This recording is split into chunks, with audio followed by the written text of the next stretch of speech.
Hello, welcome. This is What Art School Didn't Teach You, the business of being an artist. I'm Elizabeth Guilford. I am a full-time independent artist, and this is where I share all of the tips and tricks and topics that I wish I would have known when I was first starting my art business. So this is my place to share my knowledge and share my experience with you. And today I want to talk about social media. And I think social media is really like a hot button topic, especially for artists. I know there's a lot of resistance among artists. Like when we hear about social media or we talk about social media, we a lot of times feel a little bit uncomfortable with the idea of putting our work out there and of sharing to a bunch of people. And I think that this process is a little bit misunderstood. So I want to talk about my strategy, how I think about social media, and why I think it's actually such a powerful tool for artists. What is social media, or how do you use social media as a business? And my definition of social media for artists, obviously, it's a social media platform. You can choose the platforms that you like the best. So this might be something like Facebook, Instagram, TikTok. YouTube isn't quite social media, but it's still a place that you can connect with your audience. So we'll talk about that a little bit. But where do you want to show up online? Where do you want to be? Generally, you would pick social media platforms that you already enjoy or that you enjoy the most. I know we don't all enjoy social media, but wherever you find yourself where you're like, wow, this feels the most comfortable, this feels like me. If it resonates with you, it probably resonates with your customers as well. So that's probably a good platform to start. So I think social media at its core is just an online space for you to talk about your art, to talk about yourself as an artist, and that's it. So I think a lot of people overcomplicate it, but it's really just that simple. It's a place for you to share and to show who you are, what you do, and to show your work. Now, for me, I run my business entirely online. All of my sales come through social media or my website and my email list. Everything is operating in the online space. I'm not doing a lot of in person events. And so, if we think about it like that, right, then I don't have a public space where people can go and see my work and they can learn about me and they can talk to me or talk about my work. So if I had my art in a gallery, somebody could walk into a gallery and they could talk to the gallery assistant or the gallery owner or the artist, and they can learn about the artist and they can learn about the artwork. If you're doing in-person sales like booths and events, then you can physically talk to your customers and you can tell them about your art. Now, if you're selling online like I am, where can I do that, right? I still have to have these conversations with people about my artwork. So social media is my outlet and my place to do that. Now, a lot of people get this a little bit wrong. They think their website is their place to showcase their work online and to talk to customers about their work.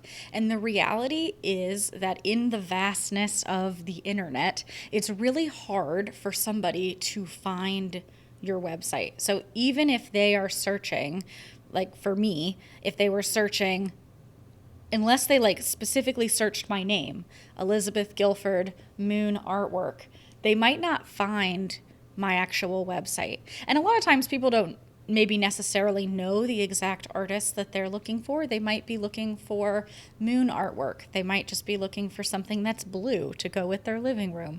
They might be looking for something abstract. They might have an idea of a style, but they don't probably have that specific artist in mind yet, especially if we're talking about cold traffic, people who have never heard of you. And so in order for them to find you on your website is actually really, really challenging. You have to be really good at SEO, at search engine optimization, in order to get traffic to your website. And most artists starting out, myself included, do not have very good SEO in place, or just don't have a lot of traffic to that regular website.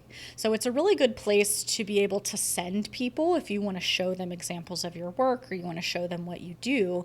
But people don't naturally get to your website from Google or from searching for your art. It is a challenge to get them from point A to point B. So that's where social media comes in.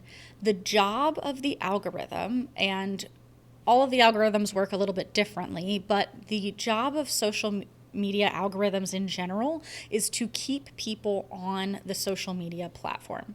So if I'm posting on Facebook, the job of the algorithm is to show people more content that they think they're going to like, to keep them on Facebook as long as possible.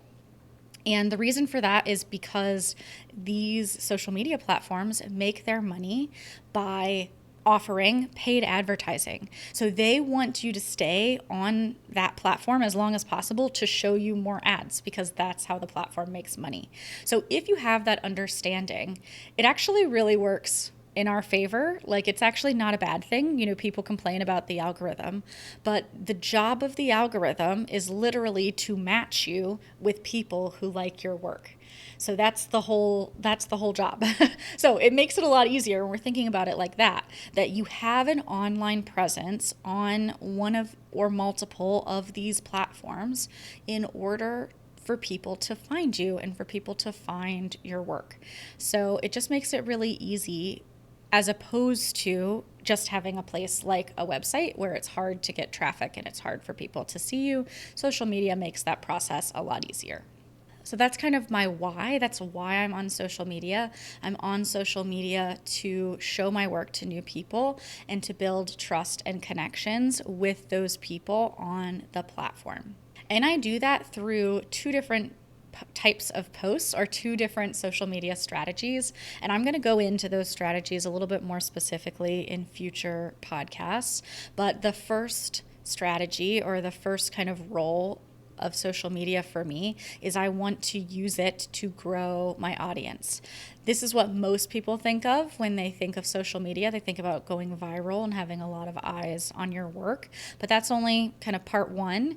And then part two is building trust and connections with the audience that you have and with the people that are there. And I think you want a strategy, a social media posting strategy, that includes both pieces, because they're both really important. So if you're just starting out on social media, what do you need to know, or what should you do? Or maybe you've been on social media for a while, but you haven't been using it very seriously. So my tips for you as a business owner, as someone who's been online, I will say too, just as like a little bit of reassurance, I started from zero, like absolutely zero. I created my Facebook business page when I launched my first offer and I decided I want to do art full time. So I did not have an online presence before I became an artist. I just had kind of a personal social media account, and that was it. So that's step one. If you're not on social media, I recommend joining some different social media platforms to get a feel for what you like and what you kind of enjoy. For me, I use Facebook. I use Instagram. And so those are my two primary platforms. I am just starting to kind of like jump into TikTok a little bit, but my recommendation is pick like one or two to start with. You don't want to overwhelm yourself. Is it great to have your work out in a variety of places so that lots of people can see you? Yes. Is it exhausting to try to post different content to all these different platforms all at the same time? Also, yes. So as a business owner, you have to protect your energy. You are the most important part of your business, because nobody else can create the art except for you. So you have to balance your time and your energy. So I recommend picking one or two platforms to focus on. If you want to repost to other platforms, you have the option to do that if you have time. But really focus in, just pick one or two that resonates with you the most and start there. Different platforms have different types of content that will perform the best or will do the best on each platform. So when you are researching what platform you want to be a part of, that's something that you'll want to keep in mind as well. If you love recording videos, you love filming reels, you like putting those together, something like Instagram or TikTok might be a good option. If you prefer to write and you like to do more long form content, I guess that's not really long form, but if you prefer to write, maybe you want to do something like Facebook where you can write longer captions, or you want to do something like X, Blue Sky. I know you can do more written content as well. I'm not over there. I'm not on X either, so I'm not quite sure. But yeah, pick a platform that works for the style of content that you think you're going to feel the most comfortable creating. And you might not know in the beginning. It takes a little bit of trial and error. You have to kind of practice and see what type of content do you like to create. And I think people forget about this point. They forget that they have the option to create different types of content. We just think, oh, reels are doing the best, or short form content is doing the best, so that's the only thing I should post. And really, that's not true. The best form of content for you is going to be something that you enjoy doing and that you can stick to. And I've had to have kind of a mental shift around this, because initially when I was thinking about social media, I was really thinking about it as like admin work. It was another part of my job. It was just like answering emails. It's not the most fun part of being an artist, right? I want to be painting. But I have really been focusing on trying to shift my mindset that actually creating content is a very creative practice. I'm working now on learning to create better reels, and reels are really creative. Editing is really creative, and I didn't know that, or I didn't think that that would be something that I would enjoy until I actually tried it. I do know that a form of content that I like is sitting down and talking to the camera. So that's something that I try to incorporate into my social media when I can, because I like to talk to people, and I really like to talk to people live. So I can do Facebook lives, I can do Instagram lives. That's a great way for me to talk to people in real time. You can do pre-scheduled live shows. I know a lot of artists who have had a lot of success with things like artist talks or paint-along sessions, studio clean-out sales where you showcase all your art. It's almost like a mini art show where you're doing those events live. So those are things that you can do if you like talking to people face-to-face. It's not quite face-to-face, but it's, about as close as it gets in the internet world. But yeah, find and experiment with your content until you find something that you are enjoying doing. And it might take some practice. Like last week, I sat down to film my podcast.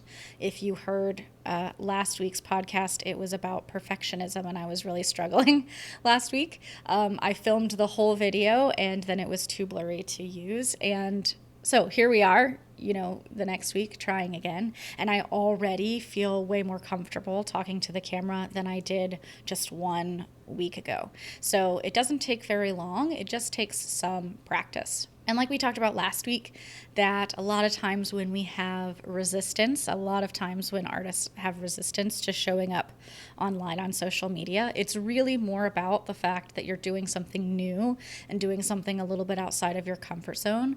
Then it's like, oh, I should never use social media. Social media is terrible, right? I'm a big believer that social media is what you make it to be. There are pros and cons to social media, and I know that you can go down a rabbit hole of watching the news and really depressing content, or you can also go down a rabbit hole of watching things that are really uplifting and inspiring. And so you get to choose how you show up online. You get to choose how you interact with people. And for me, I really try to be a positive presence online with my artwork, because artwork is such a amazing vehicle for sharing emotion, for sharing joy with people, that I'm looking at social media as an extension of that process. So you get to decide how you want it to be. You get to kind of use your power, use your creative power. So for me, it was helpful to decide ahead of time that I'm going to use this for my business.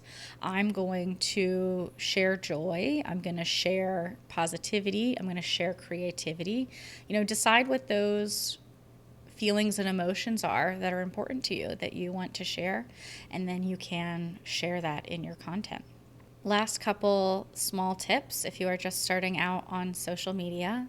So I think as artists, we have to switch our mindset from consuming social media as just a regular person, maybe how you have used social media in the past, to thinking about it as a business tool.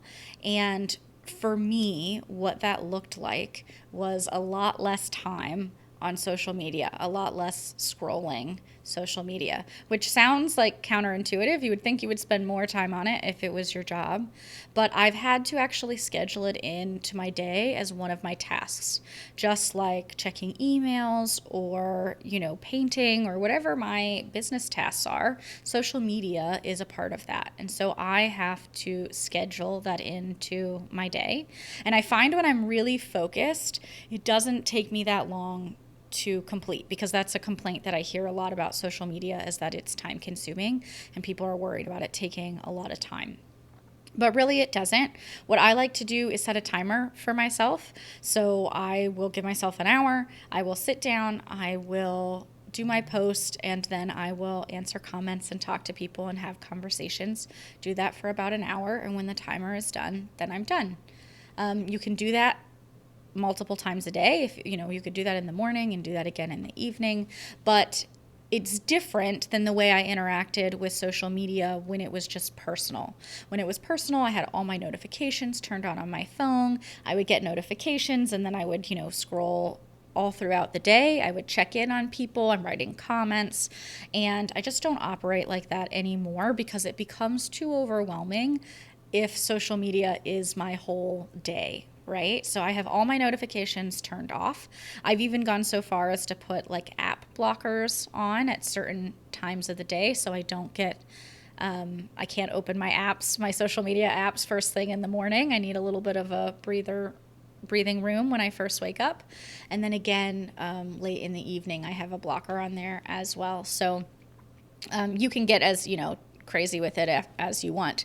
I've even kind of played around with removing my social media apps from my phone when I leave the studio and reinstalling them the next day. So there's lots of tips, but again, if I'm thinking about it like I think about my emails or my shipping and packaging or my other kind of more administrative tasks as a business, I schedule in time in my day to sit down and do those, and I'm really focused on those, and then I can get up and leave. So that's been a really big tip for me to help me learn how to manage social media, that I'm not doing it all day long. I'm not consuming all day long like I would be if I was just normally using social media. I schedule it into my day, and then I purposefully don't get notifications, the rest of the time. And then another common concern that I hear people talk about is consistency. And you worry about not being able to be consistent enough. And I'm just going to share, in my perspective, consistency is not perfect. I have never gone a full year or, a full 6 months of perfect daily posting. I mess up sometimes. I am human. Things come up.